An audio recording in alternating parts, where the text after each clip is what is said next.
June 11, 2019, coming up on Roland Martin Unfiltered. Judges matter, and Black Arkansas voters have been denied the opportunity to elect the judges they choose. The NAACP Legal Defense Fund is suing the state over that issue.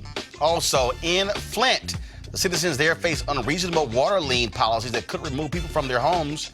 The city has agreed not to enforce those liens. We will talk with Flint Mayor Karen Weaver. The former editor of Essence Magazine launches a new platform for women of color. We'll talk to Vanessa DeLuca about that website. Also, former NFL player Kellen Winslow Jr. has been convicted of raping a homeless woman. The jury has deadlocked on 8 other counts of sexual assault. We'll give you those details. Plus, in Missouri, black drivers are 91% more likely to be pulled over by police. And I'm sure they say it's because we drive pretty bad. And in Baltimore, a former cop convicted of second-degree assault for a vicious beating of a man last August. When we show you the video, you shall remember that. And also, Jon Stewart goes after Congress for what they did when it comes to the 9/11 victims. Wait until I show you his emotional testimony. It's time to bring the funk on Roland Martin Unfiltered. Let's go.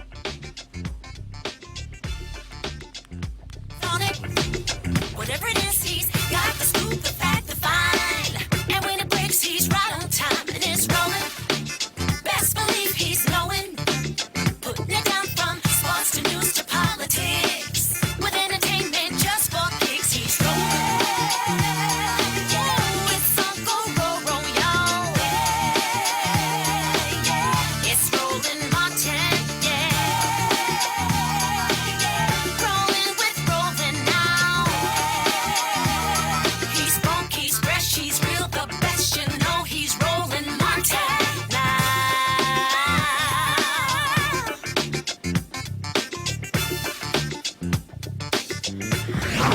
Martin.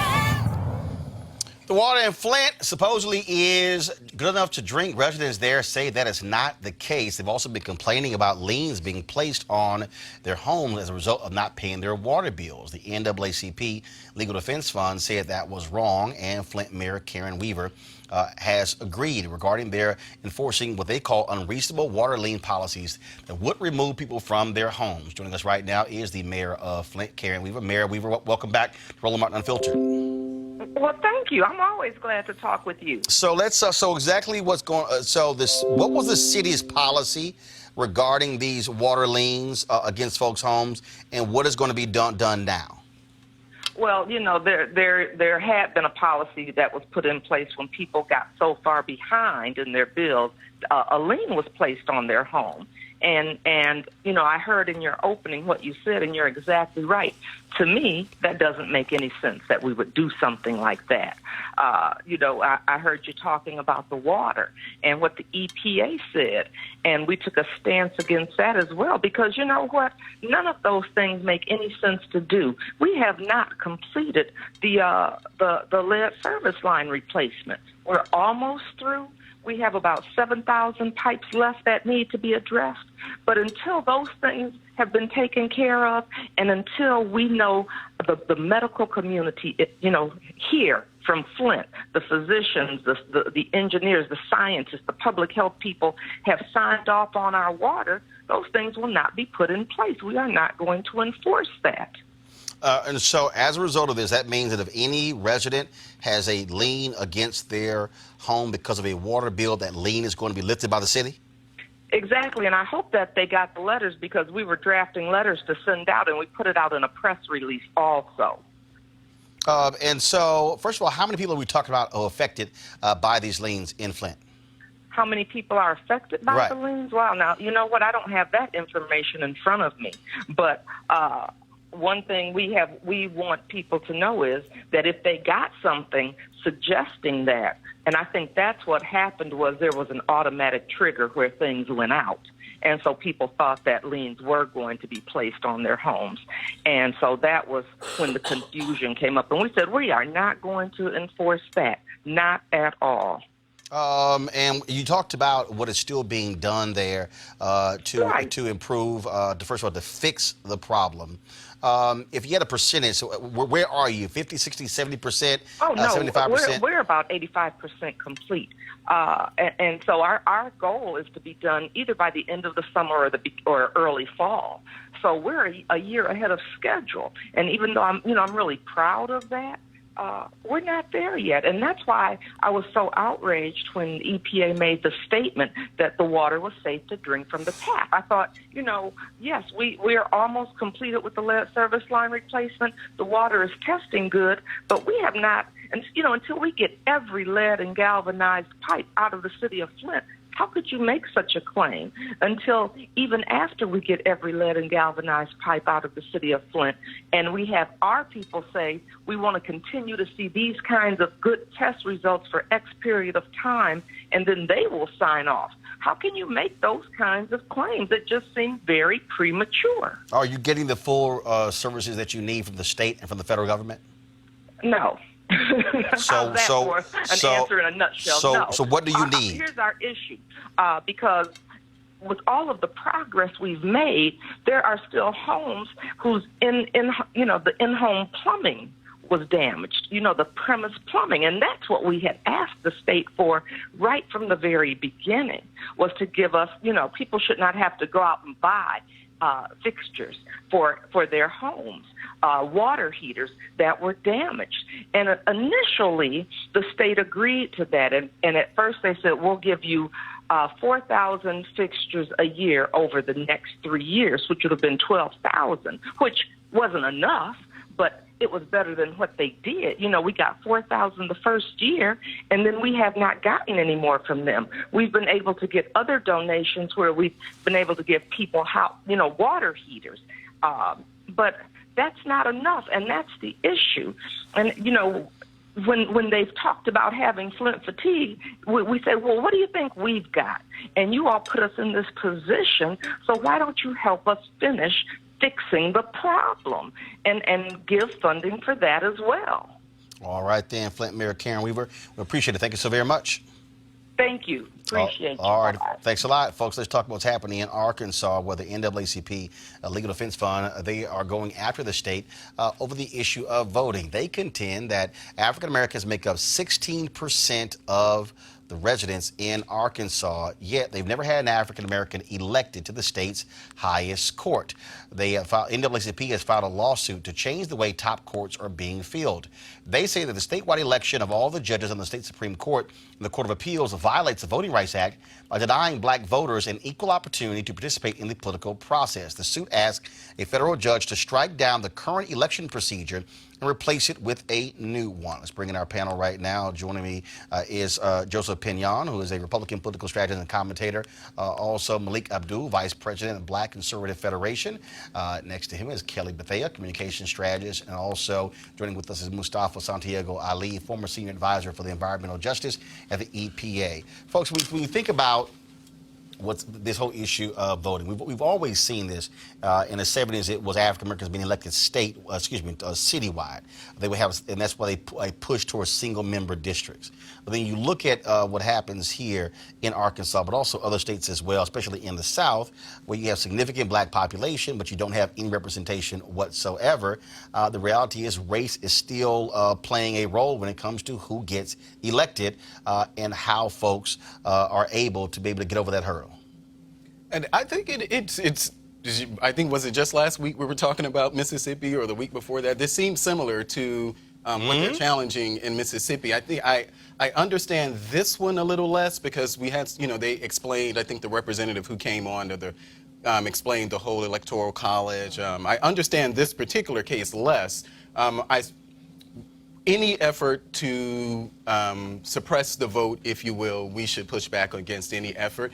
I still remain, I remain about this case, my feelings are similar to how I felt about the Mississippi case, is that I'm not exactly sure if this particular law or whatever is the barrier to more Black people not winning more statewide offices just generally throughout the South. I think part of that may have something to do with and as I was reading the actual filing in this particular case in Arkansas, they actually talked about the fact that Blacks vote in blocks, that, we vote in blocks. And I think in response to that, I think their argument was that whites in Arkansas also vote in blocks, but to the disadvantage of Black people.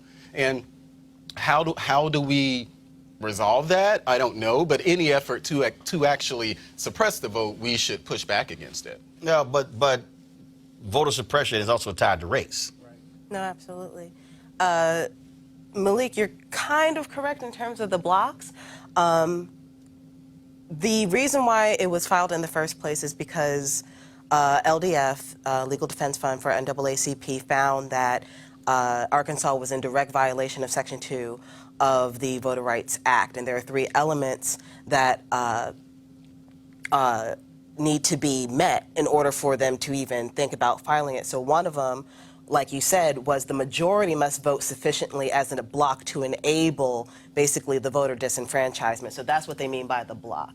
So when it wasn't saying like most Black people vote for Black people, although that is true, they did mention that in the complaint, but the problem was white people actively voted in such a way, and the electoral scheme in Arkansas is such that when white people vote, it drowns out the Black vote. And the way that the districting is in Arkansas, like you said, is 16% Black people in Arkansas, and yet there's nobody on either of these 2 highest courts in Arkansas. And the reason that is the case is because the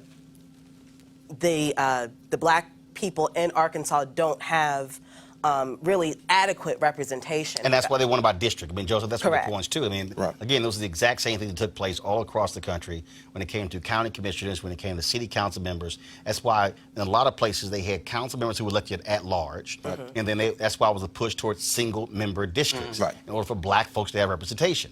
That's what they're saying in Arkansas. I think that, it becomes this very nuanced thing that's very difficult to try to explain to the general public, right? So I think that the average person who's sitting at home not necessarily understanding how it's possible that if you're looking at districts that are pretty much statewide, how that goes against or how that disenfranchises people. I think that for us who have a more nuanced understanding of what has transpired, have a responsibility, and obviously that's why we're sitting here talking about it now, to be able to go and explain to people how these issues are systemic. And I think that, to me, I mean, one of the things that bothers me in general is how we're even voting for judges right now in the first place. To me, that that's the biggest corruption that we have right now in our criminal justice system. If the law is supposed to be blind, that we cannot be allowing people's implicit bias to be out here setting the conditions for how we're going to be deciding justice here in America. Mustafa, what's interesting is that you have the Supreme Court positions, they are all statewide. But the appellate judges are districts. Okay, which that makes no sense to me. And they put all the Black folks in one district. So they're fine with that on the appellate level. All right, we'll give y'all one, and LDF wants there to be at least 2. But you have statewide for the Supreme Court, but the court right below them will go towards districts. Exactly. Well, we talk about this before. This is about power. I always talk about the power dynamics. And it's interesting when people say this is difficult for everyday folks to actually understand. I don't think that is necessarily true, because this has been going on since Jim Crowism. And the folks understand that when we don't have judges, and I wish that the law was blind, but we all know that the law is not blind. So therefore, if you don't have representation, then you're going to have these disproportionate impacts that continue to happen. And then I look even further for the long game, when you're not allowing African Americans the opportunity to become judges, then that limits their opportunity to also be able to move up the ladder, whether you're talking about in state Supreme Courts or in the highest courts in the land. So all of this actually puts us behind the 8 ball. I just wonder something. I'm just going to throw it out there. Wonder what do you guys think that if, for instance, and we're going to take South Carolina for example, if Tim Scott had been a Democrat, would he have won statewide? No.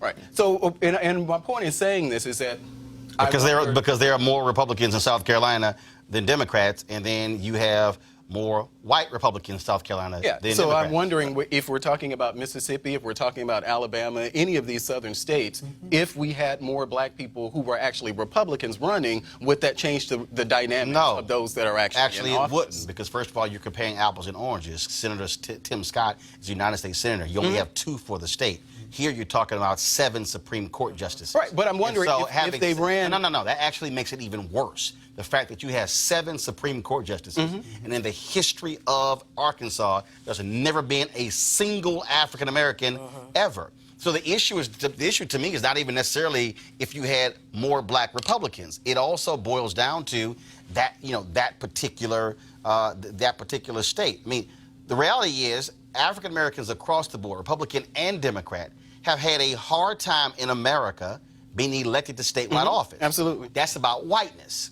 I mean, so it's not. I mean, look. You look at Roland Burris. Roland Burris had. We can't. No. Follow me here. Roland Burris, when he was Secretary of State, had the most votes at that time ever.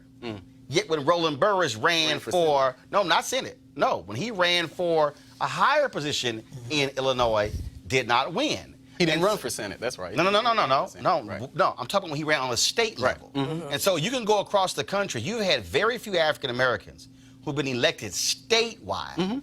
You had folks who of course, you had Carol Moseley Braun.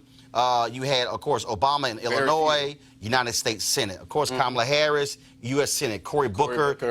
Yeah, right. So you think. So you've had 5 black people since Reconstruction. Edward Brooke, Carol Moseley Braun, Barack Obama. Well, Obama. Burris, I guess. And I'm talking about I'm talking not about elected. Yeah, not elected. Elected. You only had about 5. Right. Since Reconstruction. Yeah. Okay. Since Reconstruction. Yeah. And so both parties have had issues with black people the moment they run statewide. Don't have the support. There's a lot of issues there. No, absolutely. Yeah. And that's and so what they're talking about here is, again, what's strange in Arkansas is to have districts on the appellate level, but statewide for the Supreme Court. And so we'll see what happens there in Arkansas. Let's talk about up in Marlboro, Maryland, where they got their first African-American mayor, Tonga Turner. Well, they had their first black mayor. She announced last night in town council meeting that she is resigning because she's been the target of ongoing racist attacks and bullying. Her resignation will take effective June 21st. Folks, this is very reminiscent of the sister who resigned in Vermont because of the racism that was being targeted at her. It also reminds me of, I think it was in Missouri, where the black woman won, and then all the folks in the city resigned and locked her out of the mayor's office, even though she won, and she had to sue just to get the keys to City Hall.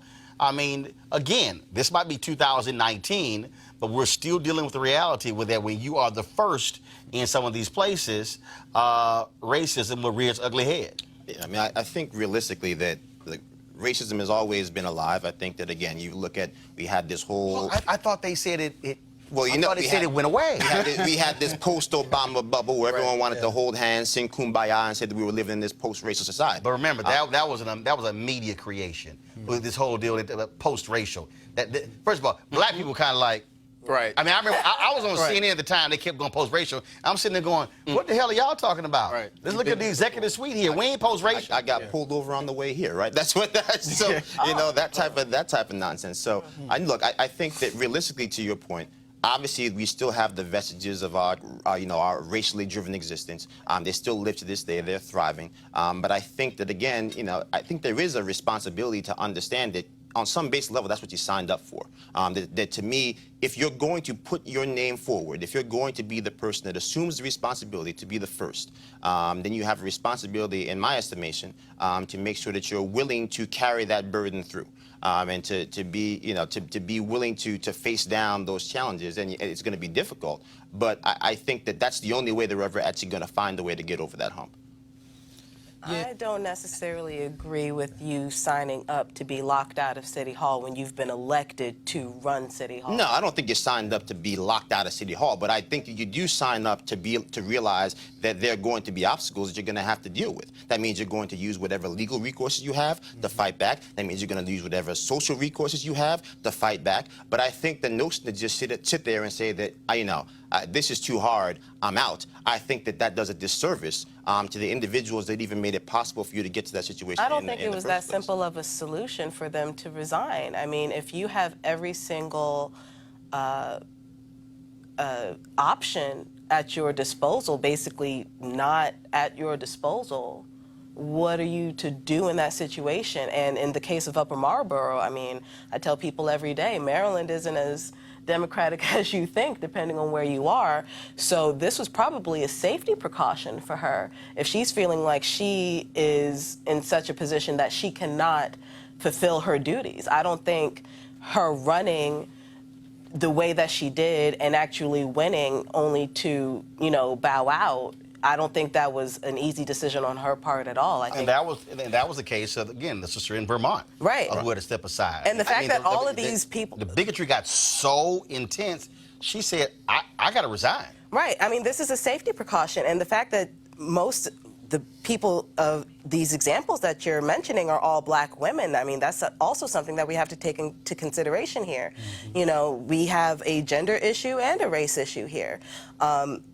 Especially in Vermont, there's not a whole lot of black women in Vermont, and you have to take all of those things into consideration. I commend them for even running, and the fact that they won is a success in itself, but, at the end of the day, they're still human, and they still have to, look out for themselves, and if they feel I'm like... actually surprised in this case that you shouldn't be surprised when things like this happen, but particularly we're talking about Upper Marlboro. We're not talking about rural Kentucky or anything like that. No, we're talking about rural Maryland. Yeah, but it's still Upper Marlboro. And it's still rural Maryland. Yeah, but with the political... Yeah, believe it or not, I've actually been plenty of places. Yeah, no, I get that, but yeah, I've been to Upper Marlboro. I know most of the people who I know, most of the black people that I know who live in Maryland, live in Upper Marlboro. So I'm surprised that this sort of thing that she faced this intensity of racism, that she bowed out of the actual position. I mean, I'm just saying this is just really look, I think it goes back to the me. original point. Racism hasn't gone anywhere. I mean, I'm from New York, and New York schools are, in many cases, more segregated today than they were in the Jim Crow South. Sure. That's just the God's honest truth. Again, I understand, I am sympathetic to the fact that anyone would have to deal with these things. But I still remember, growing up and listening to my father, and even some of the stories. If you listen to Donna Brazile talking about Jesse Jackson, some of the threats that he faced going through those things, and all the death threats that he had. What the reports where they said, they had two cameramen on them all the time because he was on death watch, right there, waiting for him to be the next one to go. And people telling me, Jesse, you don't have to do this, and him saying, no, I feel like I must do this, and I must see it through. And so I'm not sitting here trying to say that somehow that's what you signed up for, and this is the price you have to pay for being black in America, even though in some cases, unfortunately, it is. But what I am saying is that, again, when you make that determination that it is worth standing on that limb, that at whatever cost, come hell or high water, that you're going to stand up there and represent the people, I do believe that there is some vested interest in having to see it through. Maybe you have to see it through from another state where you go and get resources to get the NAACP to come back to get protection. Maybe it's making sure that you have to go out there and ensure that your family is protected, so you're not putting them in harm's way unnecessarily. But I do think that there is a responsibility once you've stepped out and said that here I am, follow me, and let me help us go down this path together, that you have to see that through. Mustafa, go ahead. But we just got to be really careful that we continue to lower our expectations. This is 2019. So these types of attacks, if somebody wants to talk about policy and have a disagreement about policy, then that is an acceptable set of conversations that can happen. Right.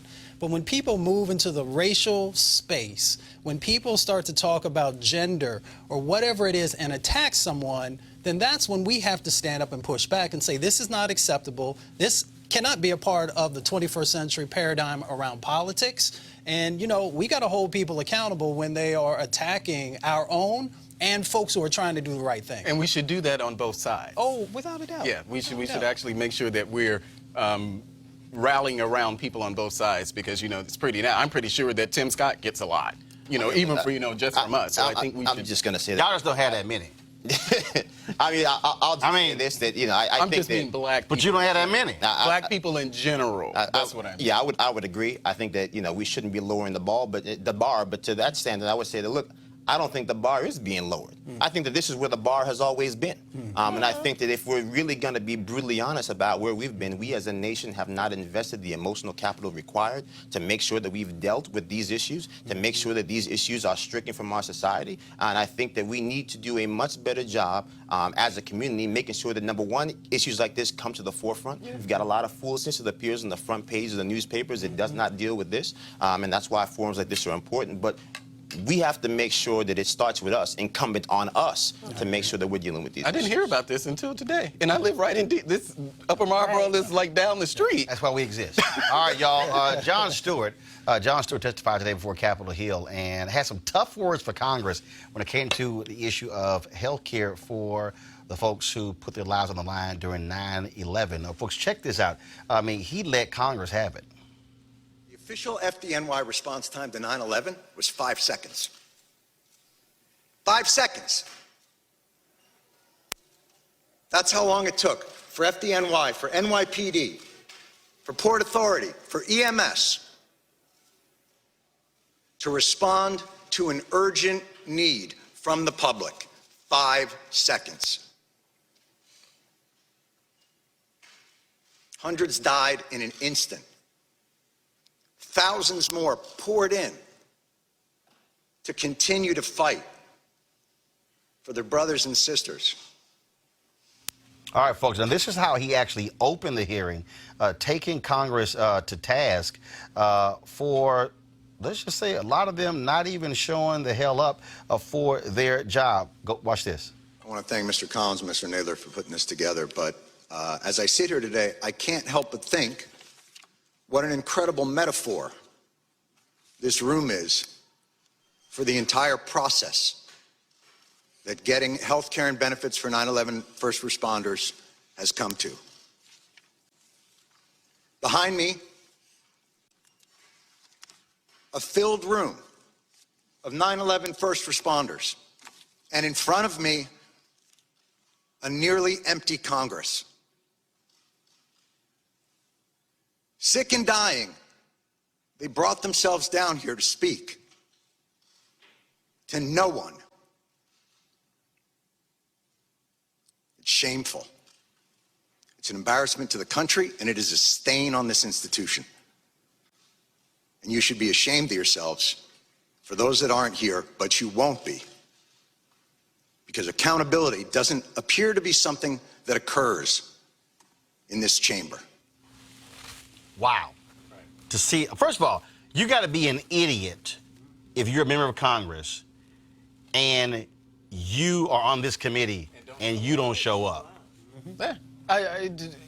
This is another failure of our Congress, of our government. And I was listening to some of it after some of the people who were actually there, the firefighters, and they were talking about how they've seen the words, the nice, comforting words from these politicians, and, you know, they talked about that, but then when it comes to actually advocating, you know, putting some meat on the bones, they're nowhere to be found. So, you know, this is an example of your nice words are just that, It's nice called words. peeping the process.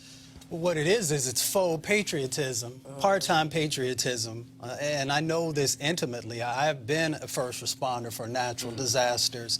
And I remember, you know, the impacts that were happening to folks who ran into the World Trade Center, those who lost their lives, but also those who've been exposed to pollution and the toxins that were inside of the building that came from the jet fuel and all these other things, and how people have been crying out year after year. One, do you see us? Yeah. And two, are you willing to help us? We are the ones who are there on the front lines when we have these types of things. And it's just, it's so disrespectful to the country. It's disrespectful to those men and women who give their lives.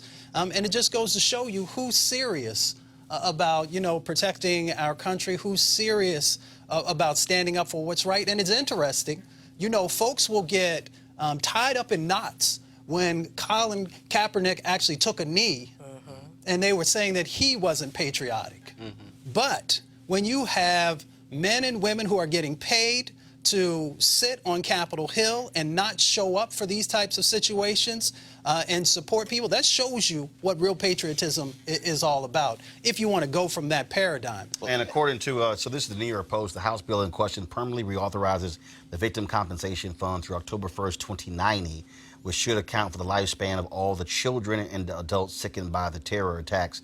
But right now, the fund has a funding shortfall because survivors would receive cuts of 50% for pending claims and 70% for future claims. Yeah, I mean, it's, as a New Yorker, I mean, you sit here and you hear some of these gut-wrenching stories about, individuals who can't work. I mean, they have migraines, they've got fluid leaking from their brain, on an almost weekly and recurring basis. And so I think it truly is shameful when you have half these individuals who are ready to give themselves a raise, not just 2 days ago, and now they can't even show up for committee meetings. For individuals who literally ran into the fire, a fire that, by all accounts, didn't go out for months after the towers fell. Individuals who you see those images of people covered in soot. Most of those people are no longer alive because of the toxins that people were breathing in. And so it just really, it makes you think, and it forces you to truly examine the fabric of a nation, where you have Hurricane Katrina, I mean, my father in particular, living in a FEMA trailer in Houma, Louisiana, waiting to be able to go back home. You've got individuals here in Puerto Rico who still don't have power. You've got people in Flint, Michigan who don't have clean water. When pain comes to the front doors of people who need our help the most, when we are supposed to be the nation that takes care of our own, in particular those who stood in front of us when danger came and reared its ugly head, it seems that inevitably those who are the loudest fervor for the red, the white, and the blue are nowhere to be found. That's right. All right, folks, going to a break right now. We come back. We'll talk with Vanessa DeLuca, the former editor, top editor at Essence Magazine, about a new website for women of color that she is working on. That's next. Roland Martin Unfiltered. Back in a moment. You want to check out Roland Martin Unfiltered? YouTube.com/Roland S. Martin. And subscribe to our YouTube channel. There's only one daily digital show out here that keeps it black and keep it real. It's Roland Martin Unfiltered. See that name right there?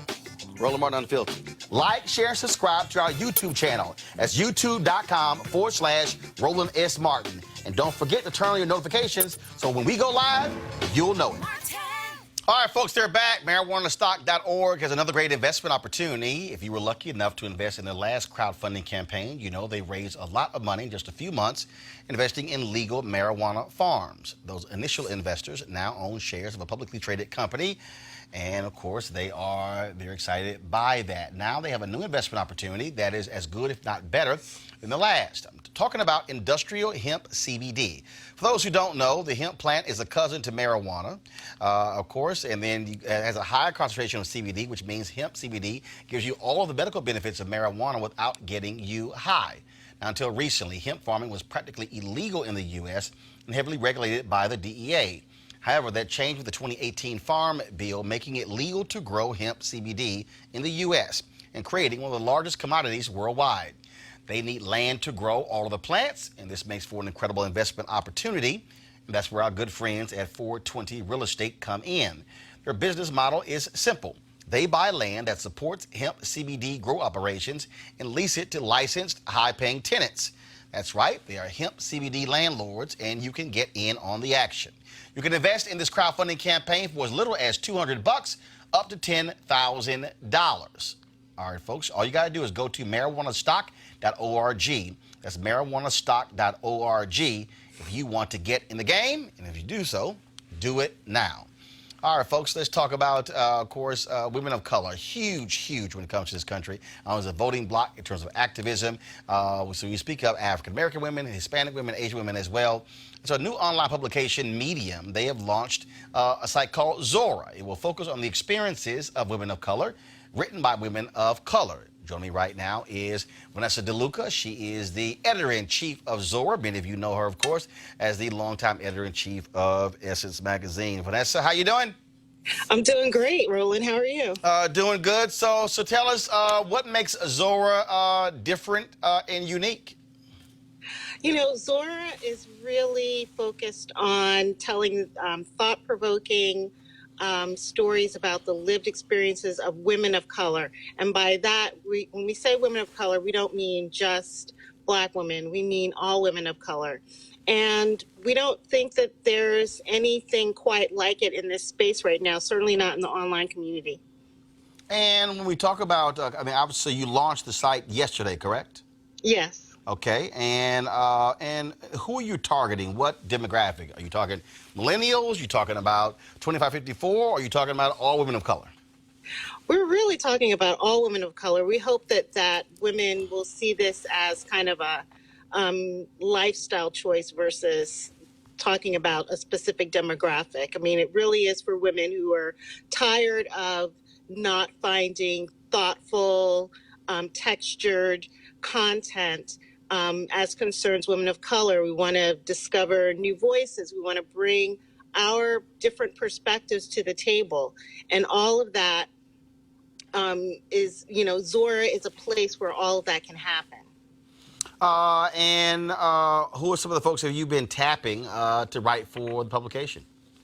Oh, so yesterday we launched with an essay by Yara Shahidi, who talked to us about her love of James Baldwin. We also had an op-ed by Kamala Harris, where she talked about her plan for pay equity as a presidential candidate. And then we had some other voices, people from like Morgan Jerkins, Tina McElroy-Ansa, Vanessa Hua wrote this beautiful piece about learning how to connect with her culture. I mean, there's a wide variety of content, from personal essays to reported pieces to op-eds, Q&As. You'll find it all in Zora. All right, then. And, of course, I see the interesting piece here, the highs and lows of being a Black editor-in-chief, written by the former editor of Teen Vogue. Yes, that's one of our most popular pieces, Elaine Wilteroth's very honest, candid expression of what she went through and why she decided to leave Teen Vogue. And she was willing to, let us excerpt her upcoming book and talk all about it. All right, then. Well, Vanessa DeLuca, we appreciate it. Glad to see you still doing what you love to do, and we look forward to checking out Zora. Thank you so much. Take care. All right, thanks a bunch. So one of the things that still is interesting to me when we talk about media, I mean, the reality is when you look at, again, jumping off on this piece here, the reality is you still are seeing, this is a white-dominated industry. Mustafa, they set the agenda, they set the tone. You look at the political coverage right now going on when it comes to who are the folks, the lead writers, when it comes to who are the folks on these television networks. Yeah, you see sprinkle, but the reality is that's who is determining so much of this. And I keep trying to explain to people that this is the last bastion, that when media changes, when you have wholesale diversity in media, then the game changes. Also, Politico has a piece out today talking about how white the Treasury Department is, how basically the upper echelon of the Treasury Department are a bunch of rich white men. And same thing, I tell people all the time, the Treasury Department is the only agency sharing along with the White House. And so power is the White House, Treasury Department is money. Power and money go hand in hand. And we have to be, and the people out there who are saying, man, start your own. Well, first of all, we started our own. There's a whole bunch of people who don't even support our own. That's a whole different conversation. But we have to understand that media sets the tone in this country for everything.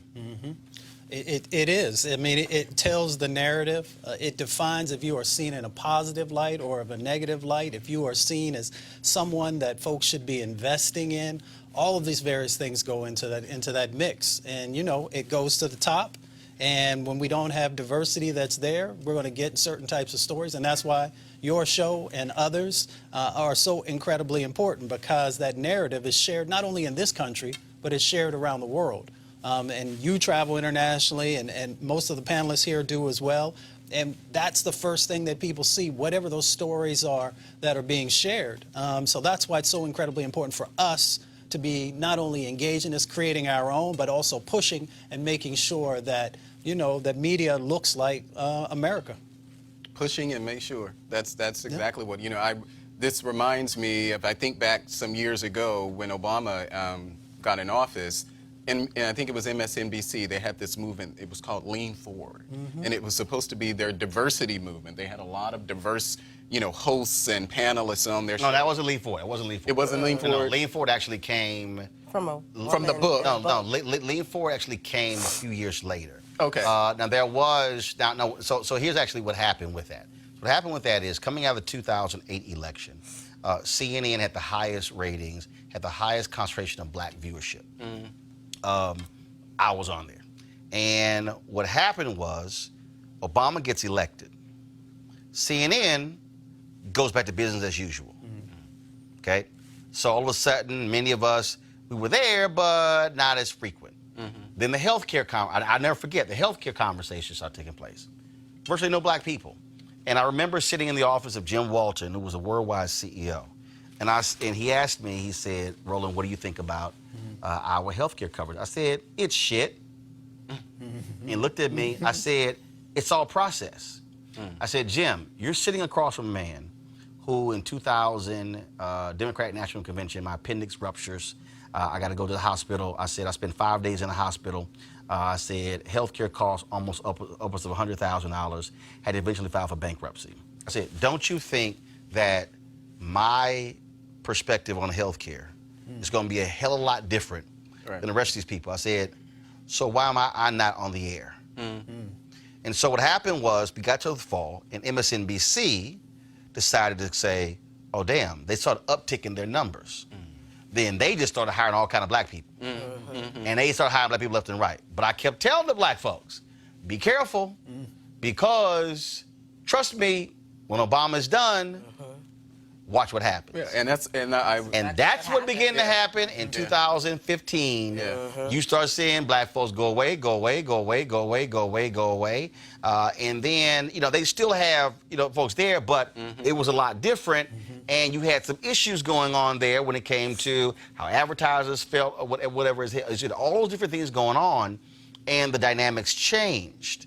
Now, they still right now have the highest black viewership out of all the cable networks, but the reality is there's not a single African American who is host in prime time at MSNBC. You tweeted something. I think or maybe you retweeted it. It was a photo of their lineup. I think 4 or 5. I think all white women. It was all these women who were in daytime at MSNBC. Right. And so that O'Brien was like, where are women of color? That's what it was, right.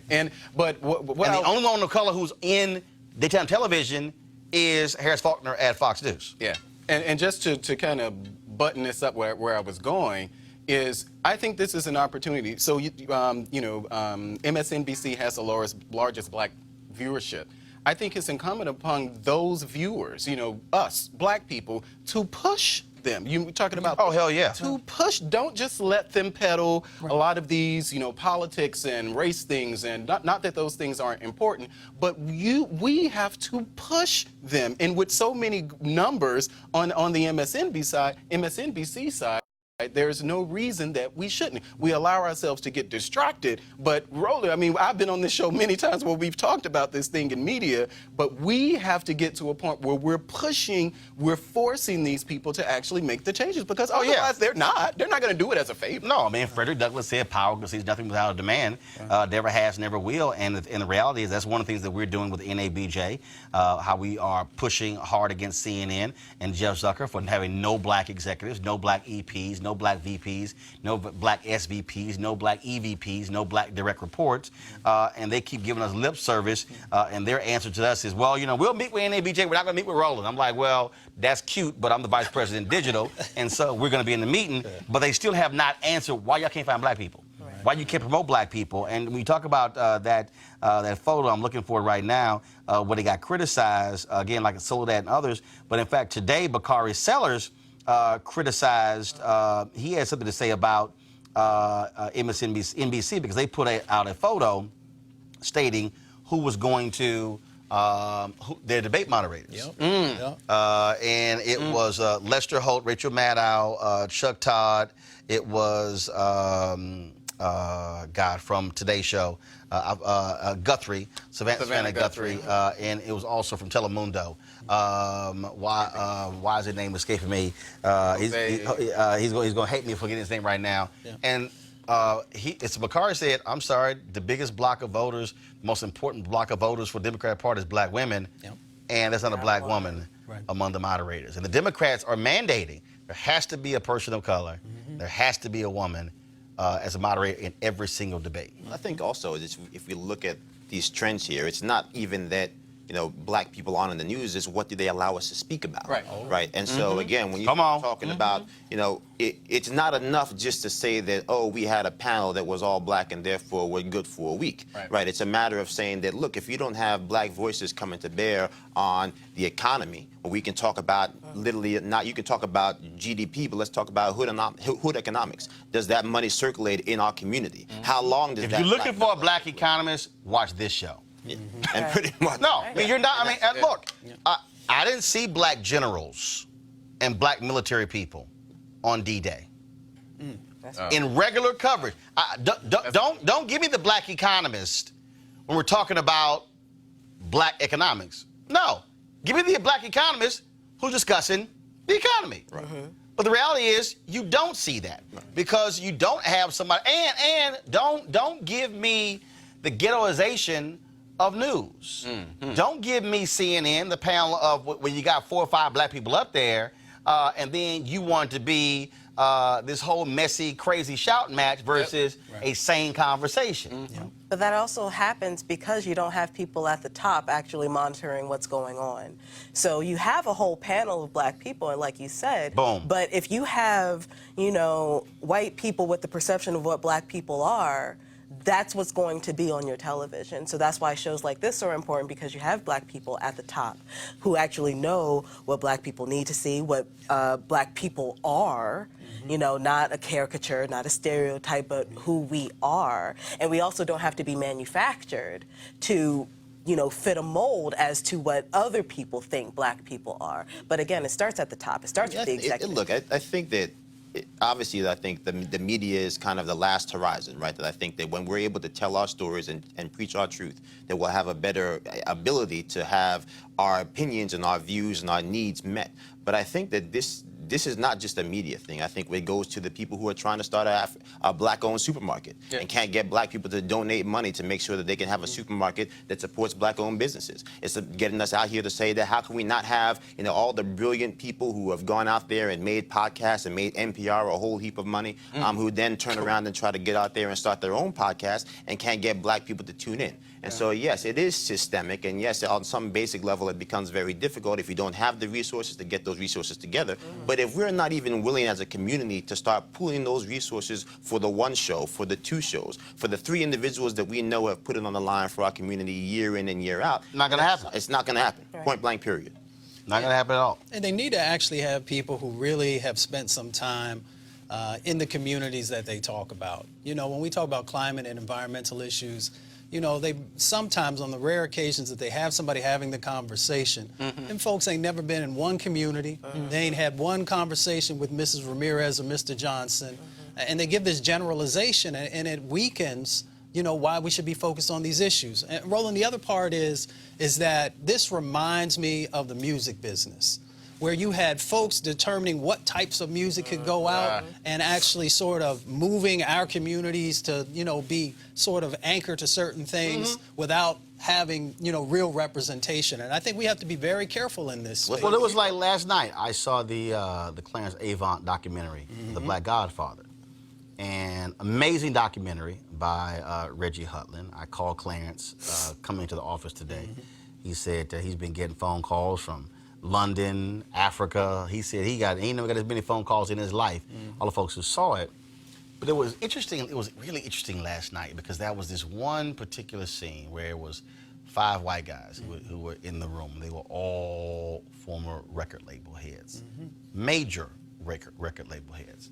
They were all talking about brilliance, how smart Clarence Avant was. I mean, you know, on and on and on and on and on. And I'm sitting there watching, and I'm going, well, why wasn't he one of them? Now, later, he became chairman of Motown. But I'm talking about why wasn't he heading Universal and MCA and going down the line? And now what we're talking about is power. Now and see, and so the same thing happens, and I tell people all the time to understand media. There's a site, Deadline.com. So you have Deadline.com, Variety.com, TheWrap.com, The Hollywood Reporter. They are the 4 biggest, we call trades. And so I go to them every day, and I go to them to see who gets promoted. So Deadline is one of their websites. So I go to them all the time. And it's always interesting to go there to see who has gotten promoted to these media positions. And what's real interesting is when I see somebody black, they usually are signing a content deal, a production deal. They usually are an actor. I'm talking about the other positions. I look at it right now. Editors Guild named Scott Collins as communications director. Okay, I don't know Scott. Go to my iPad. I don't know Scott. But bottom line is when I look at this particular position, when I go down here and I look at, again, more, every time I go on here and I'm looking at people who get, look at this here. So Marta Fernandez named president of Macro Television Studios. But right below that, Tina Gordon to direct Universal Musical Comedy, praise this. Now, Tina Gordon, great director, but she's directing. She ain't green lighting. That's right. You know, and then if I go further, I keep going on. I can keep going, looking at more of these. I can go to more stories. And I do, I mean, every day, and I'll go here, and I'll sit there and I'll go, and see, these are the positions that, frankly, you can do for 30, 40 years.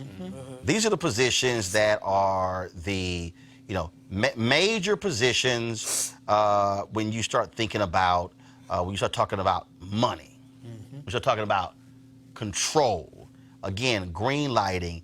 And it's very rare that I will see somebody black land a CEO or EVP position. And the reality is, in the history of Hollywood, you have had an African American who's the CEO of Xerox.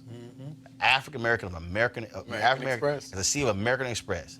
But you ain't never, ever, African American has never been the head of a Hollywood studio. An African American has never been the head of a network news division. Ever. Wow. Has never, an African American, has never been the head of a broadcast network. Ever. 2019. If you want to understand power. Yep. Wow. They're supposed to be progressive. Never. That's why I keep saying so-called liberal Hollywood. Exactly. Folks, a California jury that convicted former NFL player Kellen Winslow Jr. of raping a 58-year-old woman, homeless woman, was unable to break a deadlock on 8 other counts, and a judge declared a mistrial on those charges. Winslow currently faces up to 9 years in prison. Conviction on all charges could bring him a life in sentence. His father, of course, Hall of Famer Kellen Winslow, was with him all throughout the trial. And so prosecutors will determine by Friday whether or not they're going to file, try to file charges again to have a second trial. Talk about Baltimore, y'all. Y'all remember this video? What the fuck? Hey, yo, what the fuck, I got all that. Don't worry about it. Don't worry about it. I'm not touching them. Hey, yo, you see this shit, yo? Hey, yo. I got all that, damn it. I got all that. I got all that.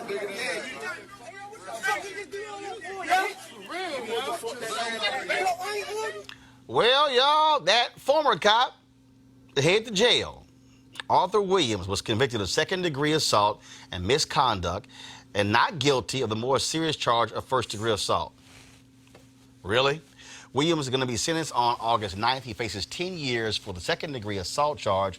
the judge can give any penalty that's not cruel and unusual. He resigned after the video of the assault went viral. Lock him up. Yeah. I mean, look, I think that, to me, when besides the fact that it's disheartening and deplorable and all these different things, I think of always, well, how do we stop this from happening? Because we keep sitting here around these tables having these conversations, and I look at videos like that, and it's not even the officer who's clearly lost his mind, but it's the other officer who's there, right? Who's not doing it. Okay, all right. Not making no attempt to pull him off. To try to say, my brother, you have lost control here in this moment. And so I think that if there is going to be a way for us to move forward, there has to be at some point some level of accountability for your brother in blue. And to be able to sit here and say that, look, we recognize the same way that there are doctors who go bad, the same way that there are, people in every profession who just lose control or don't know how to do their job, that it is incumbent on those people who are trusted voices in that community to step forward. And if they don't, then there is a level of culpability there that we'll never be able to get over. And to piggyback on that, what the police departments all around the country, what they should take a page out of what they're asking us to do as far as in our community, because they ask us to hold each other accountable. They have to do the same. Yeah. Like you should really set the example. Looking at the video of that guy, that was about power. Absolutely. It wasn't a race dynamic in that sense, right, but that was about pure power. And because I can, I will, and I did. Yeah. Right. And the only reason he resigned and got convicted, it was caught on videotape. Video. Yeah. I do commend the courts for actually convicting him. We know of plenty of instances where the cops do not get convicted, but I can't help but notice that for a majority of these cases, the cops who do get convicted are people of color. So we still have a ways to go in terms of police brutality and being an even keel in terms of these convictions. Also, the fact that he was not convicted of first-degree murder, or assault, rather. Thank God he wasn't murdered. Right. That also brings me pause, because there was clear intent in that video. I want to know exactly what happened and what was in the jury's minds. Obviously, I won't, but that's something to be considered. Well, the question, too, will be, is there a civil case? Will there Exactly. be proper remuneration of this individual? We've seen huge payouts for folks who are not people of color. And then we got to look at what's really going on. This is a part of the dehumanization of folks who reside inside of our communities, and people feeling that they have the right to be able to do certain things to people in our communities. And if we don't address that as well, then we're going to always have these types of situations where those who think that they have power or do have some form of power will play it out in the lives of people inside of those communities. And when you talk about that, when you talk about this cop being convicted, it sort of reminds me, of course, the cop in Minneapolis who got sentenced to 12 and a half years for killing a white woman. The cop who killed Philando Castile, nothing happened to them. This was from 4 years ago. Y'all remember we did this story here. It was a Delaware cop. It was Dover, Delaware. This cop kicks a brother in the head. Here we go to the video. Kicks a brother in the head, okay, while hands up, kneeling down, and, of course, this officer found not guilty by a jury. But wait till you see the video. You see him right here. You see the brother. He's sitting here. He's going to throw his hands up. Cop runs up. He's throwing his hands up, kneeling down. He's kneeling down. All right, so they cut it off there. The cop literally kicks him in his head. I'm going to pull the video up because obviously that website didn't want to show it. I'm going to show the video. Cop kicks him in the head. Kicks him in the head. Knocks him out cold. Jury found him not guilty. I mean, I think also that, to your point about these settlements, at some point we have to realize that, we're settling for less. I don't care what that dollar figure is, because that amount of money penalizes the very community that's been victimized. That brother got $300,000. Yeah. In this case right here, he got $300,000. I mean, that money is money that comes out of homeless services. It comes out of services for people living in public housing. That is not money that actually impacts the individuals who are perpetrating these crimes. And I've always said from the beginning, the easiest way to make sure that Officer Tony doesn't fly off the handle is to make sure that at least some part of that punitive damages comes out of the pension fund. Which is why you have to change the police contract. Because the day they have the day they got to start paying out of money, there is not a single person that's going to sit there and say, hey, hey, hey, when Tony's flown off the handle. There's not a single person that's going to say, yes, I love this man, he is my brother in blue, and I know his wife and I know his kids, but I'm not going to allow him to make sure that my children don't eat and that my children don't go to college. And that's why I also say, for the cop who lies on a police report, they need it too. They automatically lose your job. You don't turn your body camera on, you automatically lose your job. I'm tired of not quite. No, go back to the video. I think it's gonna come up now. You should be able to see the video here.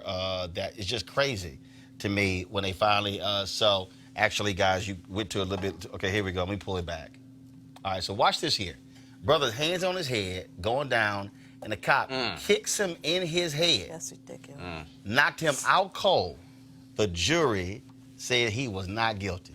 And we continue to see these, you know, we talk about police officers, but we see this stuff with these juries all the time. I don't know what it is about the system that allows.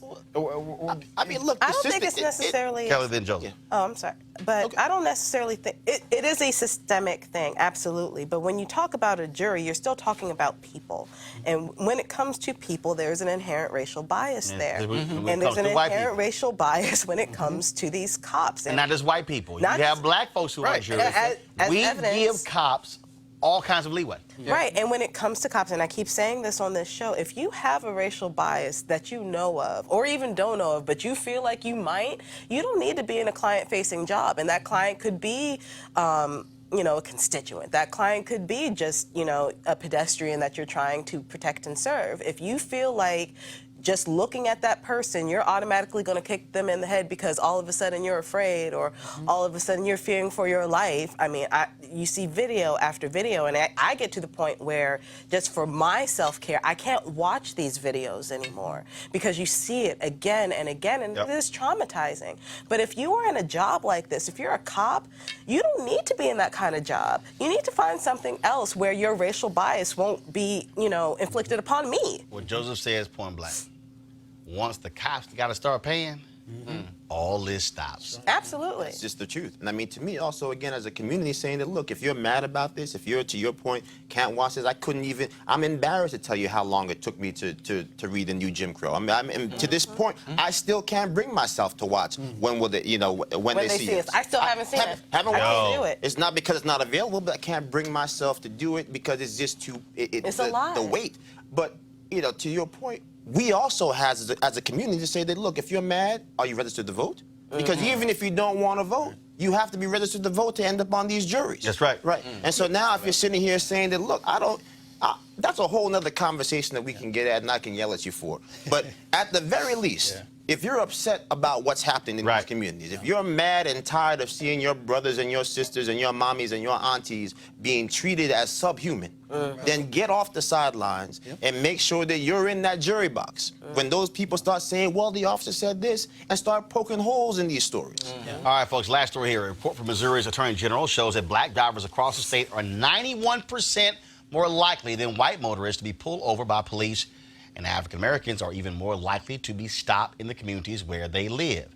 The Missouri NAACP in 2017 issued a travel advisory warning for people to be careful while in Missouri because of a danger that civil rights won't be respected, citing in part the Attorney General's annual report on disparities in police stops. See, that's just the reality of what it means to be black in America. And again, the thing that we have to understand, when we talk about this idea of race. When people say, we're beyond race, no, we're not. Numbers don't lie, facts don't lie. When you don't see any black people in the upper echelon of the U.S. Treasury Department, when you see few black people literally in suites all across media, and also hedge funds and Wall Street. When you see it in corporate America, what you are seeing is you're seeing the vestiges of white supremacy. You're seeing people who are saying that we just can't find them because the really, really talented people, they just happen to be white. Well, yeah, because what you've done is you've frozen out those of us and say you would never will have a shot. That is the reality. And so what we have to begin to do is say not enough. And so what we're seeing right now, of course, we are 24 years away from America becoming a nation majority people of color. That's right, by 2043, there'll be more Hispanic, black folks, Latinos, as well as Asians in America than white folks. But the question we have to deal with is, will the power look different? Who will control the money? Who will control the political offices? Who will be in charge of the power? And see, that's what the real issue is. The reason I created this show is to actually build it into a digital network. Because how much longer are we going to have to keep asking white executives, please, please, please, pretty please, can I get a show? Can I be able to talk about the issues that we care about? That's why it matters, to what Joseph said, we have to support what is already there, what is existing. If not, then when we're saying, well, why wasn't that covered?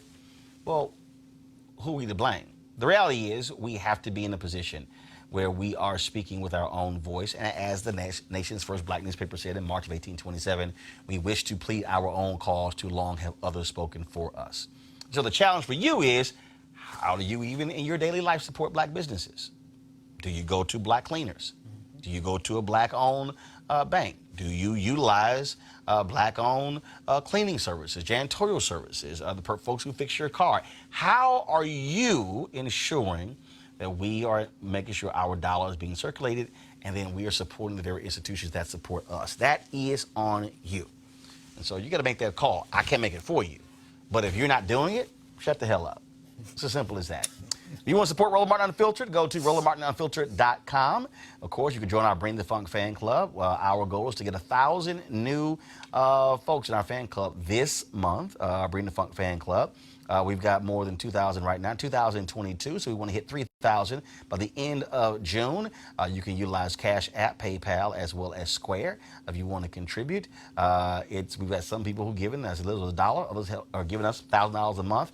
Whatever you can do, we certainly support it, make it happen. Now, tomorrow I'll be broadcasting live from the American Black Film Festival taking place in Miami. We'll have our regular show, and also we'll be on the red carpet there because Shaft is the big movie premiering there at the ABFF, and so we look forward to hollering at Jesse T. Usher, Richard Roundtree, Samuel L. Jackson, Regina Hall, and all the other folks who are in the movie Shaft. And so we'll be from ABFF all week, and so we look forward to bringing you some of the best of blackness from ABFF between now and Sunday. All right, folks, I got to go. Joseph, thanks a bunch. Malik, Kelly, Mustafa, thank you so very much, folks. I shall see you guys tomorrow. Got to go. Holla!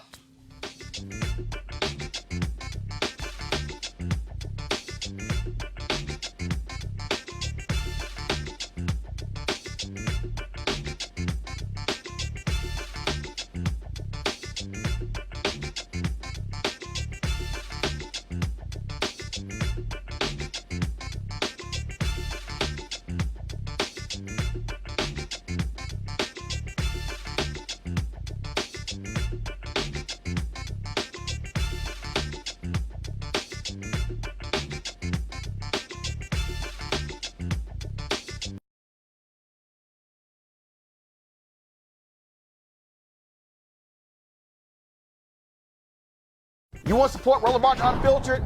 Be sure to join our Bring the Funk fan club. Every dollar that you give to us supports our daily digital show. There's only one daily digital show out here that keeps it black and keep it real as Roland Martin Unfiltered. Support the Roland Martin Unfiltered daily digital show by going to RolandMartinUnfiltered.com. Our goal is to get 20,000 of our fans contributing $50 each for the whole year. You can make this possible. RolandMartinUnfiltered.com. You want to check out Roland Martin Unfiltered? youtube.com/Roland S. Martin. And subscribe to our YouTube channel. There's only one daily digital show out here that keeps it black and keep it real. It's Roland Martin Unfiltered. See that name right there? Roland Martin Unfiltered. Like, share, and subscribe to our YouTube channel. That's youtube.com/Roland S. Martin. And don't forget to turn on your notifications so when we go live, you'll know it. Hey fam, want to check out Roland Martin Unfiltered, the blackest show on all of digital, cable, and broadcast. Check out our audio podcast. There's only one daily digital show out here that keeps it black and keep it real. It's Roland Martin Unfiltered. Press play.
Martin Unfiltered, the blackest show on all of digital, cable, and broadcast. Check out our audio podcast. There's only one daily digital show out here that keeps it black and keep it real. It's Roland Martin Unfiltered. Press play. You want to support Roland Martin Unfiltered? Be sure to join our Bring the Funk fan club. Every dollar that you give to us supports our daily digital show. There's only one daily digital show out here that keeps it black and keep it real. It's Roland Martin Unfiltered. Support the Roland Martin Unfiltered daily digital show by going to RolandMartinUnfiltered.com. Our goal is to get 20,000 of our fans contributing $50 each for the whole year. You can make this possible. RolandMartinUnfiltered.com.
You want to check out Roland Martin Unfiltered?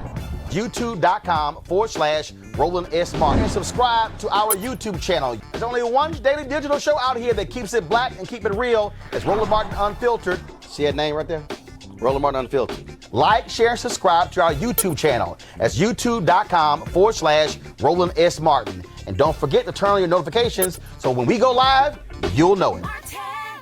Hey fam, want to check out Roland Martin Unfiltered, the blackest show on all of digital, cable, and broadcast. Check out our audio podcast. There's only one daily digital show out here that keeps it black and keep it real. It's Roland Martin Unfiltered. Press play. You want to support Roland Martin Unfiltered? Be sure to join our Bring the Funk fan club. Every dollar that you give to us supports our daily digital show. There's only one daily digital show out here that keeps it black and keep it real. It's Roland Martin Unfiltered. Support the Roland Martin Unfiltered daily digital show by going to RolandMartinUnfiltered.com. Our goal is to get 20,000 of our fans contributing $50 each for the whole year. You can make this possible. RolandMartinUnfiltered.com.